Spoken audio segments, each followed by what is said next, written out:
ये कहानी ऑस्कर नाम के एक बौने लड़के के ऊपर आधारित है जो अपनी हवस मिटाने के लिए अपनी नौकरानी से लेकर अपनी पड़ोसी तक को पेल डालता है और उनको प्रेग्नेंट कर देता है। अब इसके बाद ऑस्कर और क्या क्या कारनामे करता है ये हम आज की इस एक्सप्लेनेशन में देखने वाले हैं। आज मैं जिस फिल्म को एक्सप्लेन करने वाला हूँ उसका नाम है द टिन ड्रम और ये फिल्म 1979 में रिलीज हुई थी। कहानी शुरू होती है और हम एना नाम की एक औरत को देखते हैं जो अपने खेत में काम कर रही होती है। तभी वहाँ पर जोसेफ नाम का एक आदमी भागते हुए उसके पास आता है और पुलिस से छुपने के लिए उसकी मदद मांगता है। तभी एना अपनी जादुई गुफा खोलकर उसमें जोसेफ को छुपा लेती है, पर जोसेफ भी एक नंबर का हरामी होता है और वो एना की गुफा में ही उसका गेम बजाना शुरू कर देता है। फिर पुलिस के वहाँ से जाने के बाद वो दोनों भी वहाँ से भाग जाते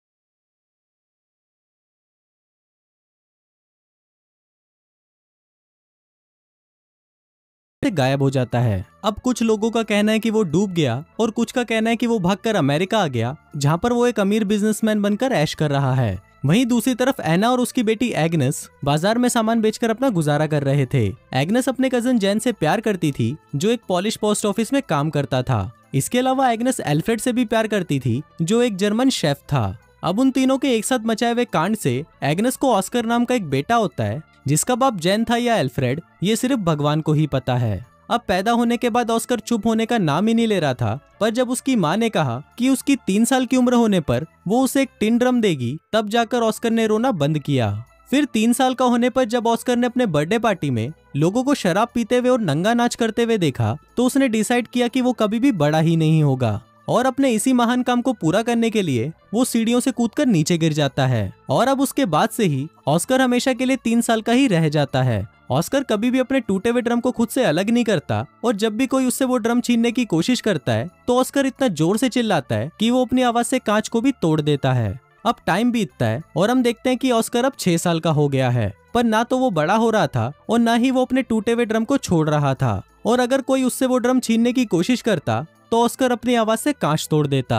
अब ऑस्कर की इस पावर को देखकर डॉक्टर्स भी हैरान थे, पर ऑस्कर के परिवार को सिर्फ ये जानना था कि वो बड़ा क्यों नहीं हो रहा। दूसरी तरफ हम देखते हैं कि एग्नेस हर गुरुवार को ऑस्कर के साथ शहर जाया करती थी और काम के बहाने ऑस्कर को एक दुकान में छोड़कर वो जैन के पास जाकर उसके साथ घचाघच किया करती थी। पर एक दिन ऑस्कर को अपनी माँ की इस चढ़ती जवानी के बारे में पता चल जाता है। अब कुछ साल और बीतते हैं और ऑस्कर अब 12 साल का हो चुका है। फिर एक दिन ऑस्कर अपने मॉम डैड के साथ सर्कस देखने जाता है जहाँ पर कुछ बोने लोगों को परफॉर्म करता देखकर ऑस्कर के मॉम डैड को भी लगने लगता है कि शायद ऑस्कर भी बोना है। फिर सर्कस खत्म होने के बाद ऑस्कर बेबरा नाम के एक बोने से मिलता है जो कि ऑस्कर के इस टैलेंट को देखने के बाद उसे अपने सर्कस में काम करने के लिए बोलता है। पर तभी वहाँ पर ऑस्कर के मॉम डैड आ जाते हैं और उसे अपने साथ ले जाते हैं। अब इसके कुछ दिनों बाद हम देखते हैं कि एग्नेस जिस दुकानदार के पास ऑस्कर को छोड़कर जाया करती थी वो दुकानदार एग्नेस से प्यार करने लगा था। वो उसे और ऑस्कर को अपने साथ लंदन चलने के लिए बोलता है, पर तभी एग्नेस उसे मना कर देती है और उसे चूतिया बोलकर वहाँ से चली जाती है। फिर कुछ दिनों बाद एग्नेस को पता चलता है कि वो प्रेग्नेंट है और उसके पेट में जैन का बच्चा है। अब इस बात से एग्नेस काफी परेशान रहने लगती है और परेशानी में वो बहुत सारी मछलियाँ खाती है जो खाना उसे बिल्कुल भी पसंद नहीं था। वहीं उसके पति एल्फ्रेड को इस बात से कोई मतलब नहीं था कि जैन के पेट में किसका बच्चा है, वो सिर्फ एग्नेस को खुश देखना चाहता था। पर क्योंकि ऑस्कर के पैदा होने के बाद एग्नेस को कभी भी खुशी नहीं मिली इसलिए वो उस बच्चे को जन्म नहीं देना चाहती थी और ज्यादा मछलियां खाने के बाद फूड पॉइजनिंग की वजह से उसकी डेथ हो गई। अब इसके कुछ सालों बाद हम ऑस्कर को देखते हैं जो अपना ड्रम ठीक कराने के लिए जैन को एक पॉलिश पोस्ट ऑफिस में लेकर जाता है। ये वो दौर चल रहा था जब जर्मनी पूरे पोलैंड पर हमला करके उसे अपने कब्जे में करने की कोशिश कर रहा था। वहीं पोस्ट ऑफिस में भी पॉलिश लोग जर्मनियों पर हमला करने की तैयारी कर रहे थे, पर तभी अचानक जर्मन्स उन पर हमला कर देते हैं और इस हमले में बाकी लोगों के साथ साथ जैन भी मारा जाता है। पर ऑस्कर किसी तरह बच जाता है और वहां से भाग जाता है। अब इसके कुछ दिनों बाद हम देखते हैं कि एल्फ्रेड 16 साल की मारिया नाम की एक लड़की को अपनी दुकान पर काम करने के लिए रखता है। मारिया दुकान के काम के साथ साथ ऑस्कर का भी ध्यान रखती थी और फिर कुछ दिनों में ऑस्कर को मारिया से प्यार होने लगा। ऑस्कर भी मारिया जितनी ही उम्र का था, पर मारिया को इस बात पर यकीन नहीं था और उसे लगता था कि वो अभी भी बच्चा ही है। फिर एक रात जब एल्फ्रेड किसी काम से शहर से बाहर जाता है तो ऑस्कर अपने अंदर की बढ़ती हवस को रोक नहीं पाता और वो मारिया के कंबल में घुसकर उसके साथ गचागच मचाना शुरू कर देता है। अब मारिया को भी इसमें मजा आ रहा था इसलिए वो भी ऑस्कर को नहीं रोकती। अब धीरे धीरे ऑस्कर उसके और करीब आने लगा, पर फिर एक दिन उसे पता चला कि मारिया का एल्फ्रेड के साथ अफेयर चल रहा है। मारिया एल्फ्रेड से बहुत प्यार करती थी, पर एल्फ्रेड सिर्फ उसका इस्तेमाल कर रहा था।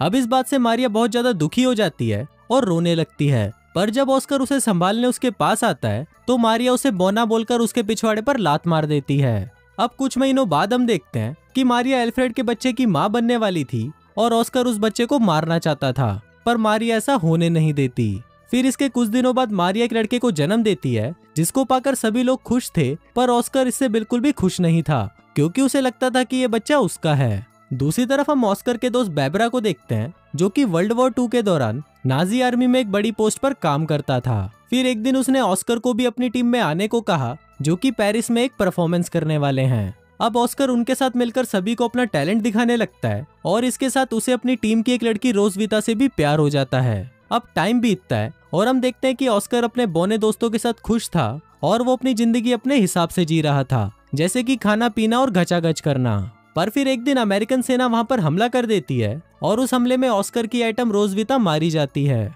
अब उस हादसे के बाद ऑस्कर वापस अपने घर आ जाता है और वहां पर वो मारिया के 3 साल के बेटे को एक वैसा ही टिन ड्रम गिफ्ट करता है जो कि उसे उसकी 3 साल की उम्र में मिला था। अब मारिया ऑस्कर के आने से बिल्कुल भी खुश नहीं थी, पर एल्फ्रेड उसके आने से बहुत खुश था और उसने ऑस्कर को उन लोगों से छुपा कर रखा जो उसका इलाज करने के लिए उसको हॉस्पिटल में भर्ती करना चाहते थे, क्योंकि एल्फ्रेड को ऐसा नहीं लगता था कि ऑस्कर एबनॉर्मल है। अब शहर में जैसे जैसे तनाव का माहौल बढ़ रहा था तो एल्फ्रेड को भी डर के मारे ऑस्कर और अपनी एक पड़ोसी लीना को अपने घर के बेसमेंट में छुपा कर रखना पड़ता था। इसके साथ ही एल्फ्रेड को अपने नाजी सिपाही होने का सबूत भी छिपाना पड़ता था। फिर एक दिन अचानक रशियन सिपाही उनके घर पर घुस आते हैं और वो एल्फ्रेड के सामने ही लीना के साथ जबरदस्ती करने लगते हैं। वहीं एल्फ्रेड की नाजी सिपाही होने की सच्चाई छुपाने के लिए ऑस्कर उसे एक पिन देता है जिस पर उसके नाजी सिपाही होने के बारे में लिखा हुआ था, पर तभी एल्फ्रेड बचने के लिए उस पिन को निगल लेता है और वो पिन उसके गले में अटकने की वजह से उसकी वहीं पर मौत हो जाती है। फिर अगली सुबह मारियस नाम का एक आदमी एल्फ्रेड की दुकान पर आता है और अब वो उस दुकान का नया मालिक था। अब दुकान को अपने कब्जे में करने के बाद मारियस एल्फ्रेड का फ्यूनरल कर देता है क्योंकि उसने भी रिसेंटली अपनी पत्नी और बच्चों को खोया था और वो अपनों को खोने का दर्द अच्छे से समझता था। वहीं एल्फ्रेड के फ्यूनरल पर ऑस्कर को भी समझ आ जाता है कि अब उसका इस दुनिया में और कोई नहीं है, इसलिए ऑस्कर अब डिसाइड करता है कि अब वो फिर से बड़ा होगा। फिर ऑस्कर अपने ड्रम को भी एल्फ्रेड के साथ ही दफना देता है, पर तभी कहीं से एक पत्थर आकर ऑस्कर के सर पर लगता है और वो वहीं पर बेहोश हो जाता है। फिर वहां मौजूद एक आदमी बताता है कि ऑस्कर अब बड़ा होने लगा है। फिल्म के लास्ट सीन में हम देखते हैं कि एना को छोड़कर सभी लोग उस शहर को छोड़कर चले जाते हैं, जहां ऑस्कर को अब पता चलता है कि उसकी चिल्लाने की शक्ति भी जा चुकी है। लास्ट में एना वहीं पर ही रह जाती है जहां से इस कहानी की शुरुआत हुई थी और इसी के साथ ही ये फिल्म यहीं खत्म हो जाती है।